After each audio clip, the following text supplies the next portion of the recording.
Well, hello and happy new year. It is Chef Andrea and it's 2023.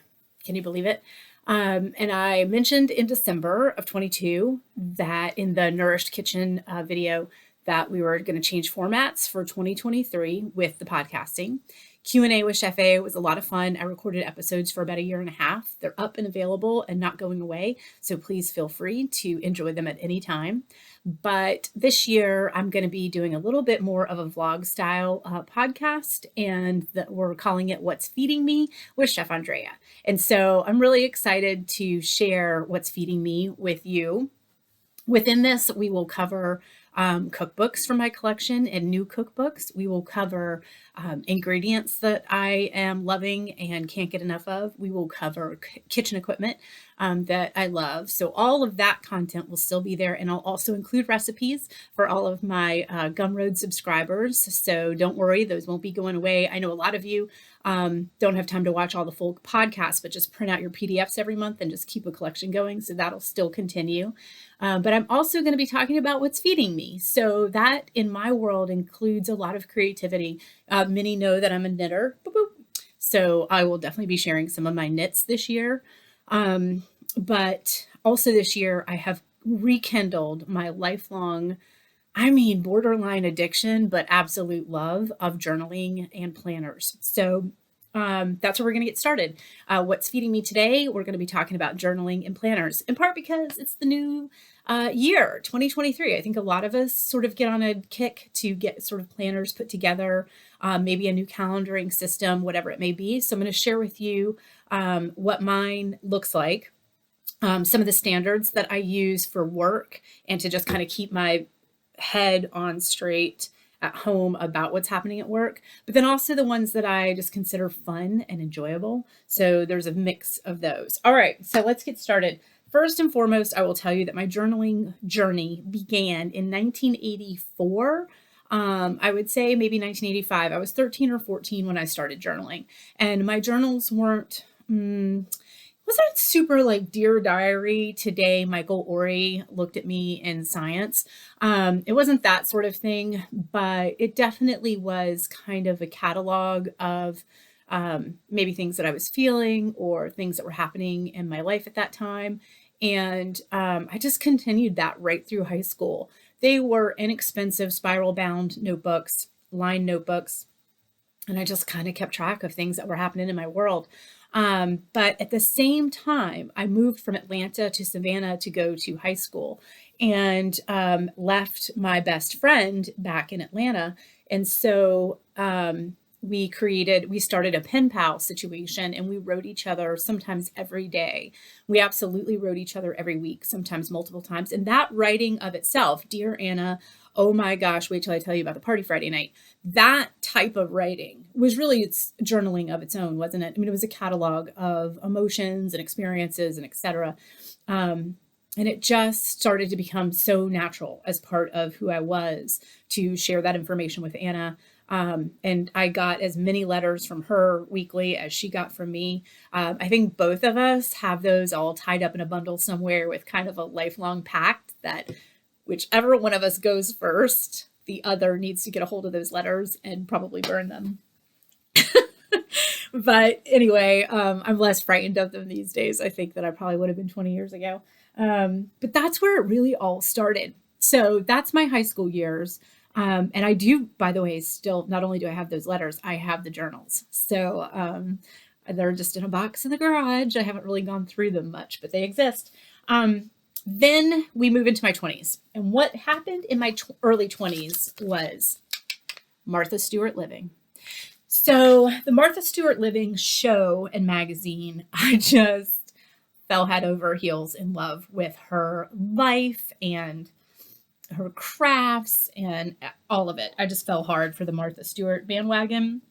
And so in Martha Stewart Living, now let me see, because okay, I'm going to show you guys two things. In Martha Stewart Living, in the original magazine, and I tried to find one of my older copies. I have them. I just couldn't get my hands on them fast enough to get this put together. But in the beginning of the original Martha Stewart magazine, there was Martha's calendar for the month.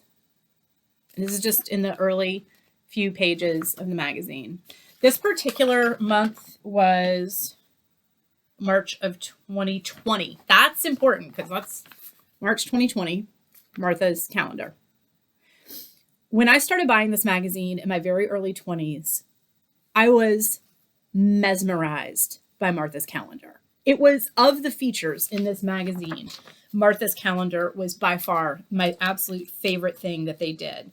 Looking at Martha's calendar and what her month looked like was, of course, I mean, Fantasyland, but it was so intriguing, wasn't it?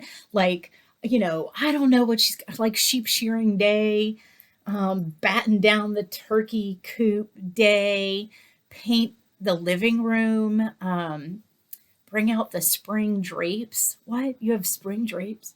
Her life was just so amazing to me. I loved it. But like, here, let me put my glasses on.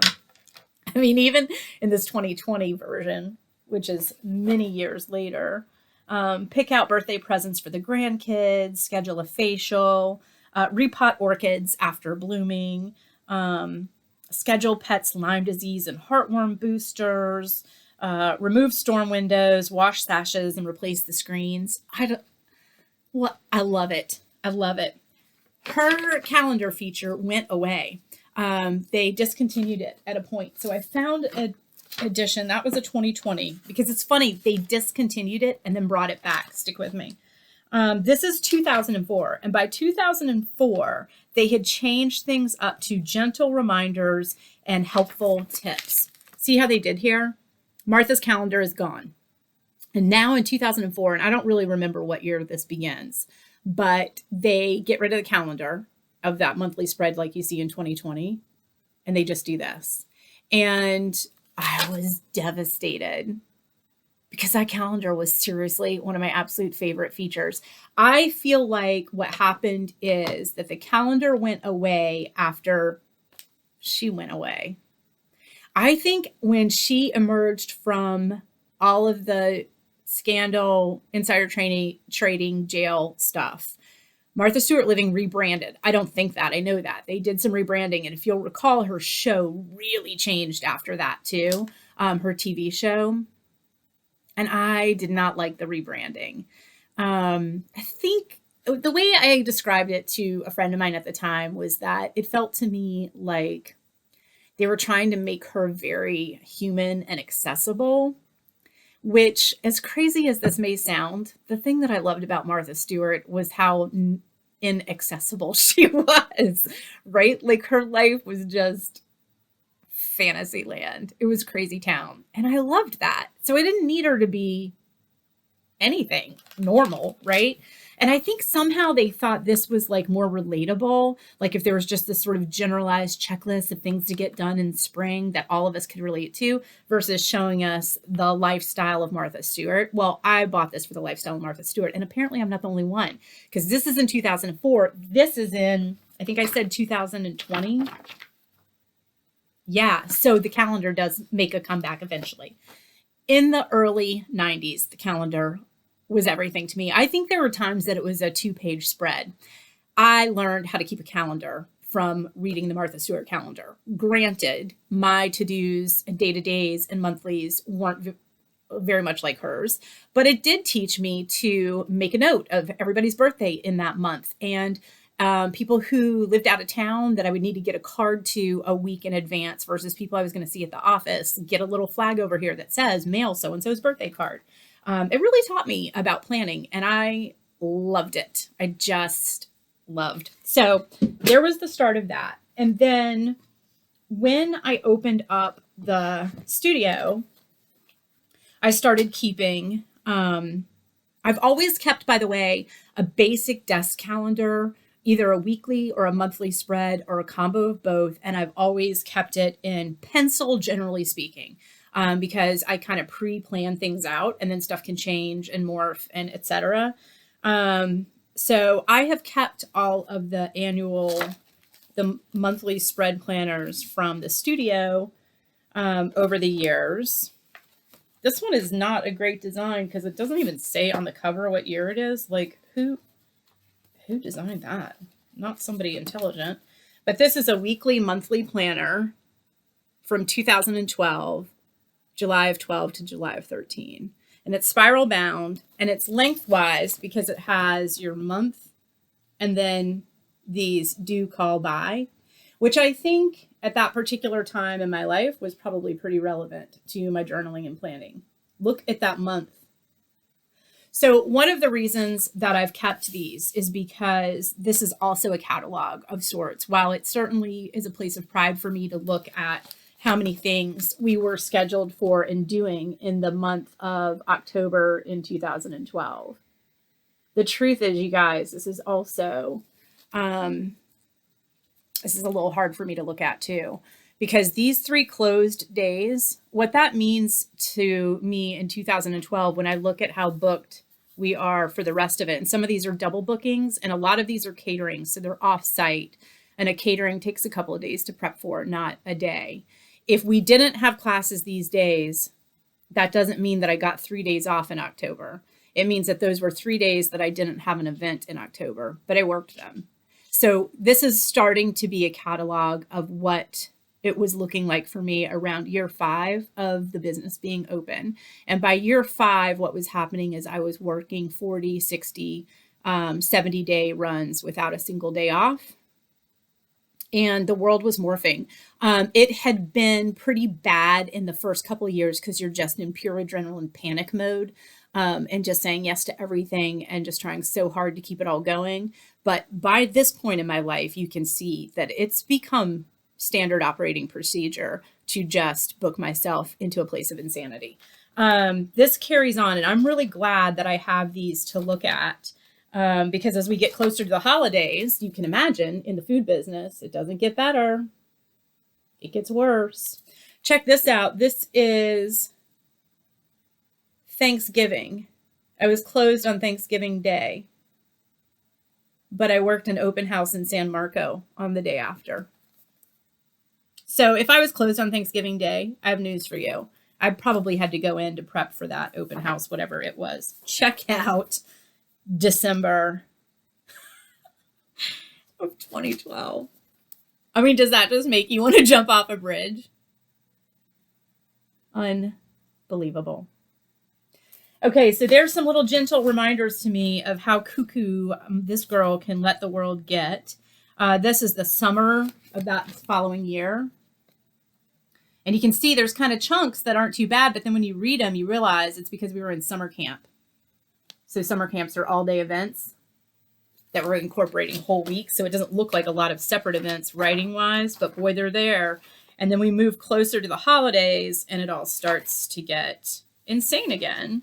It looks like 2013 is when I start trying to take Sundays and Mondays off. Can you see those there? So good for me. Let's take a look at 2023. So 10 years later, I think that's better. So we're closed for the first 2 weeks of the month. And then I have 8 classes or something, right? Let's look at February. February is a pretty full month, but notice the big holes, the big blank spots. 10 years. It took me 10 years to get this calendar to look like this. But back to journaling and planning. Isn't it so interesting to have that catalog of all of that? It's important for me to look back at it. And I don't know what will happen with that material when I'm gone. I hope it serves as a warning to small business owners to not let their calendars ever look like that, and to instead get them in the condition that this one's in. But speaking of calendars, what I use, this is a 2022-2023 agenda, and this actually belongs at the studio. This sits up at the front desk with Jody, and you can see what's in it. Nothing but studio related. So here's all the Home Chef series, and here's the classes. That's it. See those days off? Those are days that were actually off, Sunday, Monday, and Tuesday we only source. We don't run any classes or take any appointments on Tuesdays. I love this just big overview. We just pencil things in. Somebody says, hey, can you do a soup class? We make a little note that we have a hole in February. We could put a soup class. So that's all that is. And that's just the basic overview that hangs out at the studio. It's here because I was getting my 2023 personal calendars put together and needed to make some notes from this, but that just hangs out up there. Here's what my actual home monthly calendar looks like. And so this one never leaves the house. It doesn't go with me. It doesn't hang out in backpacks. This one stays right here and it opens up and I have a stand for it. And I just keep it on a stand. So this is this week in this calendar. And this is the Freedom Mastery. Can you see the embossing on it? Freedom Mastery is the brand. It's a soft cover, maybe vegan leather. I've got it in rose gold. That can't surprise anybody who knows me, with the astrological signs on the front because it's just so pretty. And this particular planner I've been using, this is my 3rd year using Freedom Mastery's system. And this planner is less about Dear Diary today. Someone was mean to me at the grocery store. That's not what this one is about. This one is about what my week looks like, what my month looks like. So this one gives you a monthly spread at the beginning of each month. And the stickers and stuff I added, we'll talk about those. So there's the monthly. That's what January looks like. And then the next page starts the weeklies. And I flip over to a new week every week and I decorate it every week. I usually do it on Sundays in the morning, but sometimes I do it on Monday morning. And I make sure it's pretty because this one is at home staring me in the face every day back here in my little personal ladies lounge. I need it because my weeks can blend to me. And so it's important that I'm able to just come out sometimes and go, oh, got it. Yep. Okay. We got scones. We got soup. We got Home Chef Series. I'm on it. Okay. I need to know what's happening at work, but keeping work-related things in my private space is a tricky balance. As you saw from that 2013 calendar, workaholism is a real thing in my world. Has been a real thing in my world. I'm almost cured and I am surely fixing it. I will tell you that. Because my tendency is to go into workaholic mode very quickly, I have to set up a lot of parameters about how much work-related information I bring into my private space. So I need this because I really often wake up Monday and think, I don't know what my name is, much less what my week is. I need an at a glance. Do you know what I mean? But I keep it really cute and pretty. I put a lot of stickers in it. I work with really pretty color palettes. A lot of nice inspirational quotes happen in here. Reminders to take it easy. So it serves both. But the Freedom Mastery Plan, they have several setups. The monthly, then with the follow-up weekly, works well for me because my days do change pretty dramatically, week to week, month to month. But what I love too is the guide. There's a prompted guide. So this is the end of the month, and this is your reflections on the month guide. And so it's a prompted journal at the end of the month, and it just allows you to reflect on your month, what went well, what needs improvement, how did I do financially, whatever that means to you. You know, are you trying to earn or are you trying not to spend? Let's see, hours of exercise, total expenses, money saved, self-help. What did I learn? Distractions, mental blocks, fears. How did I make myself feel good? I dig this woo-woo stuff, you guys, big time. And the fact that it's prompted makes it just really easy to just zone out at the end of the month with a cup of coffee and fill it in. You know, it's incredible when you go back to it. So even though this is definitely work related, it's definitely a planner and not a journal, it still brings in some of that therapy for me. And I really love it for that. This was the one from last year, and you can see soft cover. And I did this kind of vanilla vegan leather instead of the rose gold, which I did love. It was really beautiful. As these fill in, you see how pretty they can get. Lots of beautiful stuff. Be kind and realistic. Little warning to myself there. I do tend to set high expectations. Do you do that too? I don't think you can read any of this, but you see what an end of the month prompt looks like. So you can just fill it in, and this one was a reflection on your year because that was the very end of the year.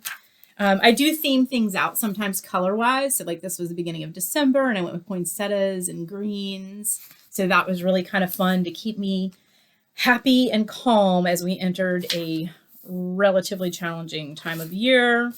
This one's a little sporadic, but lots of notes. I was keeping a weight check there for whatever reason. Y'all know I get obsessed about that too. So I'm going to watch that.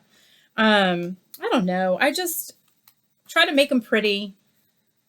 Here's a summertime one that didn't have a lot going on. Live in the sunshine and some pretty washi tapes. Look at all the florals I did because we're moving to summer. So really fun because yes, this is work related. I mean, this 100% has, like here's a to-do list I gave to myself for this particular day. I don't know why I needed to do so much in a day, but it's a lot of checked off boxes. So good job. Yeah, it's just fun. It gives me a creative outlet, but it also is super useful. I mean, it really is devoted to keeping me on top of work. Here's the first one I ever got, which was also that soft rose gold. And this is from 2 years ago. Self-care day is listed in here. I did pretty good with this one, keeping up weeks wise. It looks like last year I did a lot better. The other thing is like, here's an end of the month review from 2 years ago. So you can see, I can really get into that. Ideas and notes are something they offer you in the back of each month as well. And you can use them to reflect from last month or things going forward. In 2021, I'm talking a lot about my podcast and how it's going and if I'm going to carry on with it, yada, yada. In this one, in the very beginning, when I first started using this, look how checklisty it is. See all the boxes and then the check boxes? That's changed a lot, hasn't it? It's turned into this floral explosion of prettiness. So, but I do keep these too. It's a catalog of, sort of my progression as a workaholic and getting out of that. But it's also a catalog of nice things in my life, like dinner with Tony. So some of that good stuff too. So there's those. And again, that's the Freedom Mastery. You can find their website. And I order this every year. And I really do love it. I think it's great for the type of journaling I do with that. I do like little spiral bound funky notebooks. This one, I loved this. I bought 3 of these and filled them all up. And I have not looked to see if this still exists. But look at the cool, crazy artwork on it. I would love to figure out if these still exist out there. This type of spiral bound, I just do kind of flowy to-do lists. La, la, la, here's some ideas, here's some things, cross them out, check them off. This is meant to be seen essentially by no one but me. I just saw something interesting in here. Good Lord. What year is that? Oh, a long time ago. Checklist. Look how crazy. So they're just checklists. Things that need to be done, cross them off your list. To do. I actually put some grocery lists in here. Things like that. And so I like that. I like spiral bounds because they sit flat. Although a lot of the new planners, new to me, the paper style is sewn into the binding. And so they sit flat too. So you can look for that. So this one's an oldie. I mean, I've got one of these entries is from 2007. So, but I like to hang on to them. Catalogs of my life. This is my current one from Rifle Paper Company. And I like it because it holds a pen. The pen that I like to use for this is one of these Micron 5s because they don't bleed through the paper. And this one is also just an ongoing to-do list.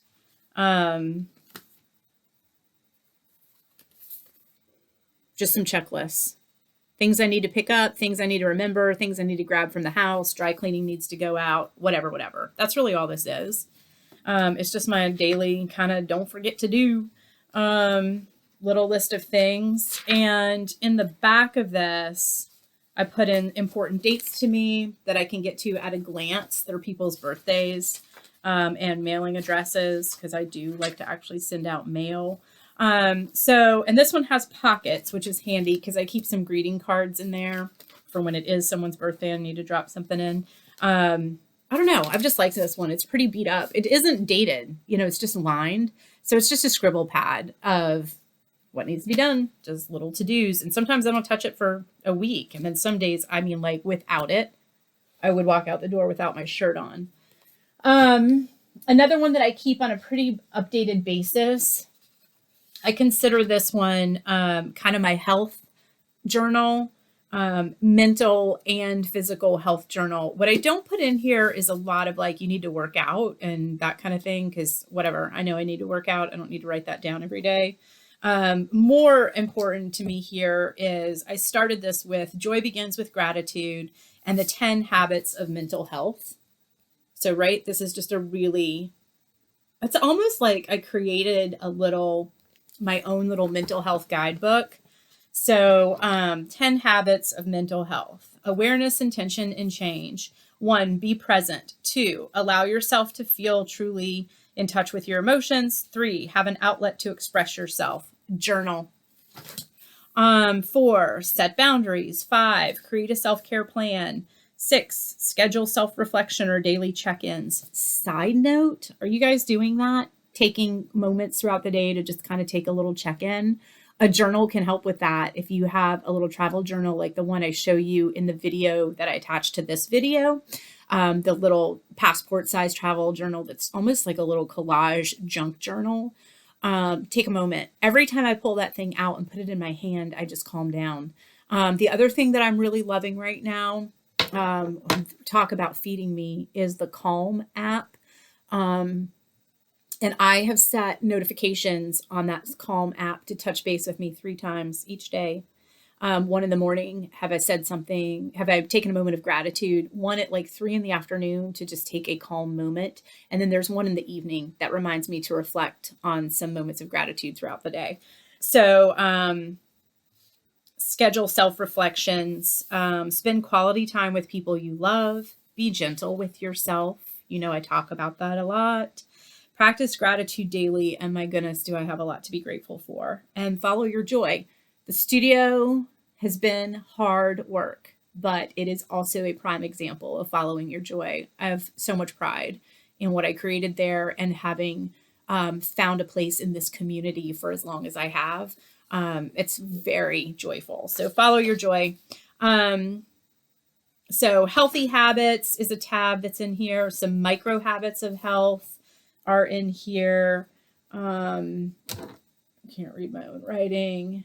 Healthy eating and hydration, some ideas here. And this is where I started putting together the Nourished Kitchen classes that are coming to the studio.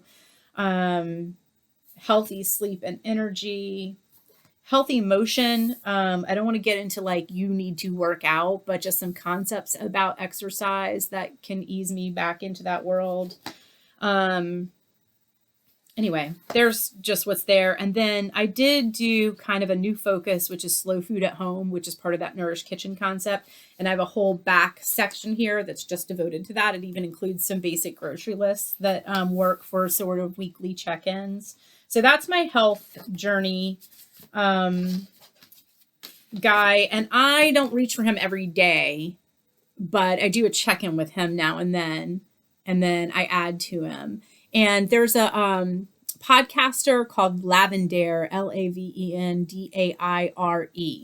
And she is really into kind of self-care, health, mental health journals and practices, etc. And I love her style, Lavendaire. You can find her on YouTube, and we'll put a link below as well. And some of my habits of health came from a video of hers as well. And she also sells some guided journals. One thing I'll say about journaling, for a lot of people, sitting down to a blank piece of paper like that is really intimidating. I told you I started this in 1984, not this journaling. I have no trouble sitting down to a blank piece of paper and filling it up. But I've had a lifetime of practice at that. So it comes very naturally for me.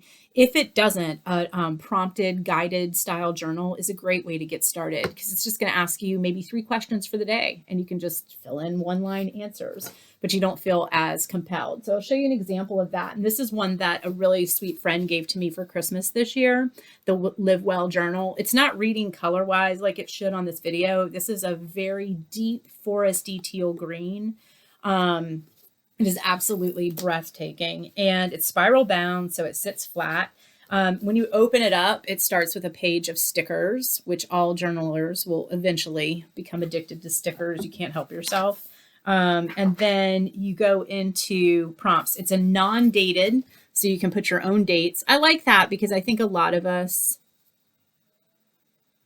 get a pressure starts to show up if this starts with January 1, 2023 and it's predated and you don't use it for 3 weeks. And then all of a sudden, right, you want to start on January 25th and you've got all this blank paper that you didn't fill in. That can really stress out journalers. So this is self-date. You just date it as you fill it in, but it gives you some prompts here like today's mood, my focus, my gratitude, I will let go of, I will celebrate, and a little place for free thoughts. So for those who aren't as inclined to sit down to a giant empty notebook and go to town like I am, here's just a place to throw a couple of free thoughts. Track it. I like that you can fill out your own tracker so you can decide what you're tracking, because maybe what you're tracking is water, daily calm check-ins, and moments of gratitude. I don't know, whatever you're tracking, you can create that for yourself. Today I will honor my mind, body, and spirit by fill it in, drinking my favorite tea and eating a piece of milk chocolate. So that's it. That's what that whole journal is. Those are the base prompts in it. So I think that's really cool. And I haven't started it yet for this year because I have so many others going on right now, but it's beautiful. And I can't wait to get that one going. So that's the Live Well Wellness Journal. It comes from Designworks Inc., which is funny because there's a company I work for that works with me called Designworks too. Designworks Inc. It's beautiful. So check that one out online if you would like something prompted. This one, my health journey one, was literally just a hard spiral bound blank page. All the tabs, and I mean that's what's inside. Nothing. It's not even grids or dots or lines. But that really inspires me sometimes. So those are those guys there. And then another style that I did, my friend Amy gave me this one, which was this really pretty gold. Also, this one is probably vegan leather also. And this one, the years that I did this, I kind of did a photo journal version where I would snap Polaroids of my day or my morning and then just pop in some information. Cute picture of my puppies. They were so young. It was 2019. I like these still lifes a lot. And I was playing with learning the lighting on some of these. So the still lifes, I mean, this one I put a little watercolor that I did. I did it on a piece of watercolor paper and then cut it out and glued it to. So this journal was definitely, I created a vision board page in there. That was in 2020. So this one was just kind of an everything journal. It was lined pages. I didn't adore the lined pages. I'll say that. I don't know why. I just didn't love it. I don't know why. But the color of it, the gold and the soft cover, and it was definitely, I filled it to the rim, and really enjoyed filling this out. I made a lot of changes in the years that this bad boy was going. This particular journal is all taped up because he's done. I've filled him completely in. And this is probably pretty close to like an A6 size, I would say maybe. And I have another one of these. I bought a second one because I realized how much I liked this one, but I just put painter's tape so it comes off without tearing it up if I need to get into it. This guy began in 2012. So this is a long time ago. And he stays with me as just a little daily, monthly check-in all the way through to 2020.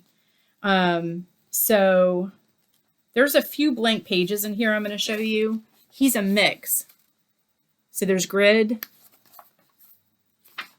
and blank. I think there's lined too. There's a mix. So one thing I really liked about that was that the pages were a mix. These are just blank and non-dated, which is why I was able to have this last for 8 years of just checking in here and there.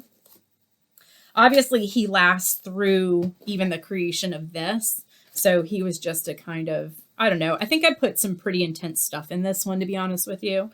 I think this one's more, there's some heartbreaking stuff in this one. So he's definitely a little bit more intense. And I think that's also why I taped him, like just kind of as a reminder to myself that he's not just a flip through kind of cute pictures of the dogs. There's a lot of life that happened in those years and some pretty challenging things. So that's there. And then I brought this beautiful one to show you an example of a journal I don't use. So it is the most luxurious leather. It even smells good. It has a snap closure.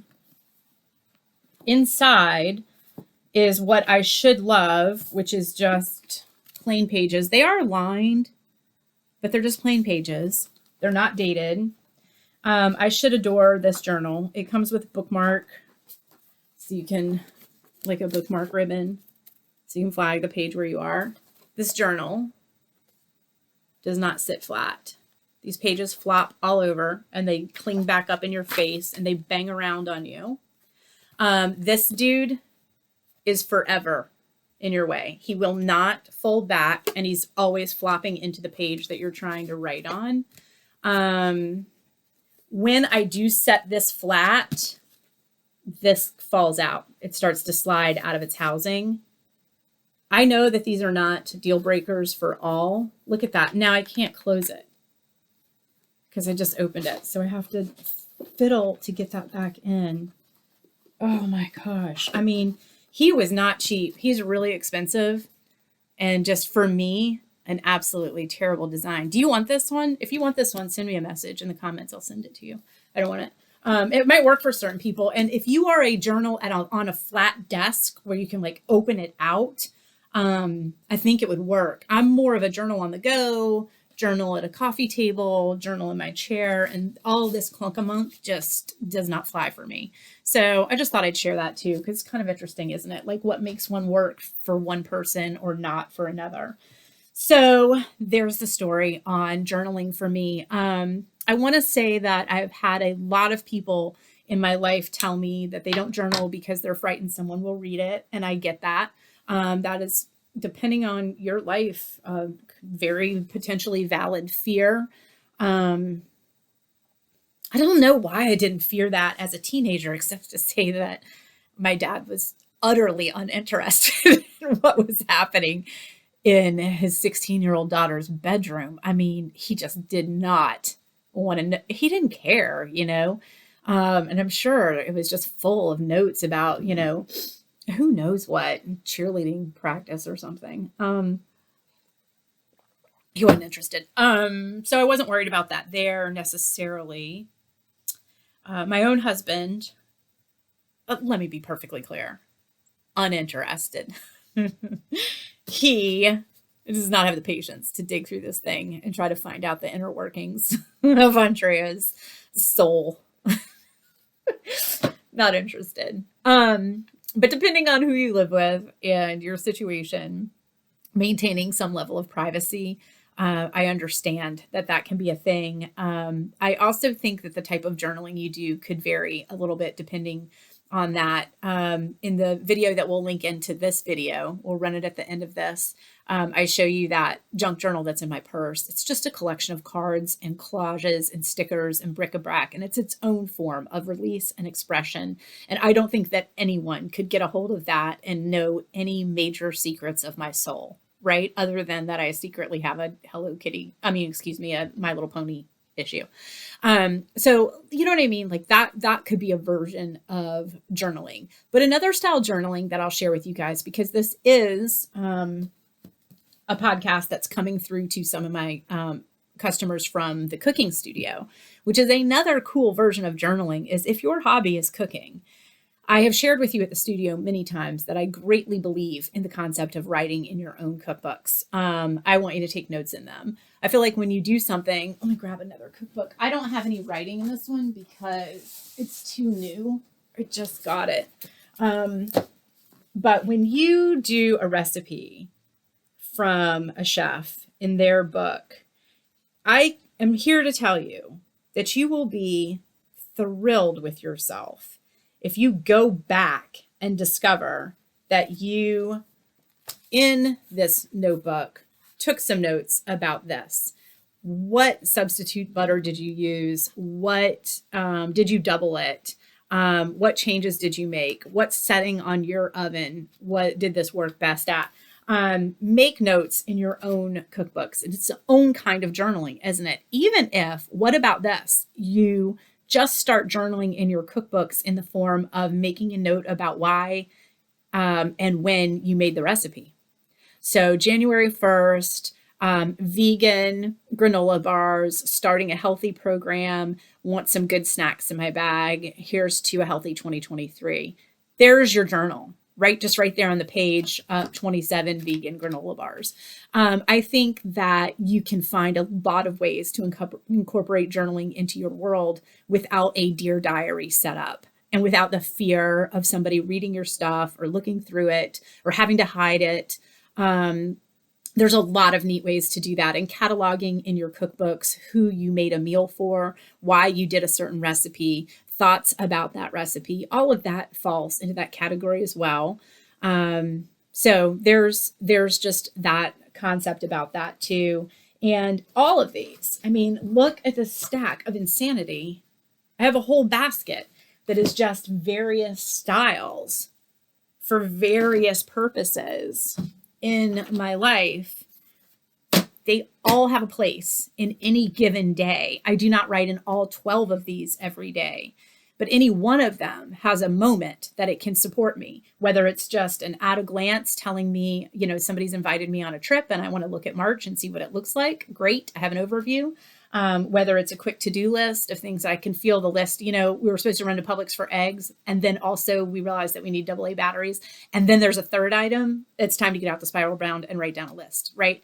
Those are all forms of journaling and planning and record keeping. And I encourage you to keep them because even the tedium of your to-do list from 2007 can be really intriguing 20 years later. I don't know what happens to these when I am gone. I am sure they all just get hauled off to a landfill. But if I stumbled across a giant crate full of day-to-day to-do lists and journal entries from a woman age 20 to age 50 in 1850, I would be mesmerized, right? And I'm not here to suggest that my day-to-day is interesting in any way, but day-to-day in life is interesting in its own ways. There are going to be trends in here. There's going to be notes in here about celebrities passing or, you know, the biggest news story. And all of that is fascinating after the fact. For me, one of the biggest takeaways from taking a moment a year or two ago to look back at some old calendars was the chaos I showed you of what it once looked like. Because, you know, we forget pain. And I think it's really easy for us to tell ourselves that it wasn't so bad, or that we weren't doing that much. We just think we were. And then I go back and take a look at a month like that and think, yeah, some changes need to take place. And thank God I caught them and we got them. It took time. 2012, that's interesting. That's when I told you this dude began too. And I told you this book begins some tough stuff. But I think we can see that this is a mind that's in some trouble at this point. It's certainly a life that's in some trouble at this point. This one really chronicles me getting through a lot of that. So there it is. I hope you guys will consider sharing with me some of your tips, your favorite planners. I'll link in some of the sites that I use to order supplies. I mean, Hobby Lobby is a great place to get started. Michael's, Barnes and Noble, they're great places to get started. So do what's accessible for you. But I hope that you'll give it a try. And at the very least, when you make dinner this weekend out of a cookbook, journal in it. Write in the date you made it, who you made it for, as well as some base information like changes you made, etc. So 2023, What's Feeding Me with Chef A. I am so glad that you are here. I hope you enjoy what we're creating. I'm going to continue to just share more of this journey with you. And I will definitely do a review of journals again as we move forward. But I hope you'll share with me some of your experience with that also. And I look forward to sharing what's feeding me in the world of cookbooks soon. All right, you guys, Happy New Year, and I hope you're having a beautiful day.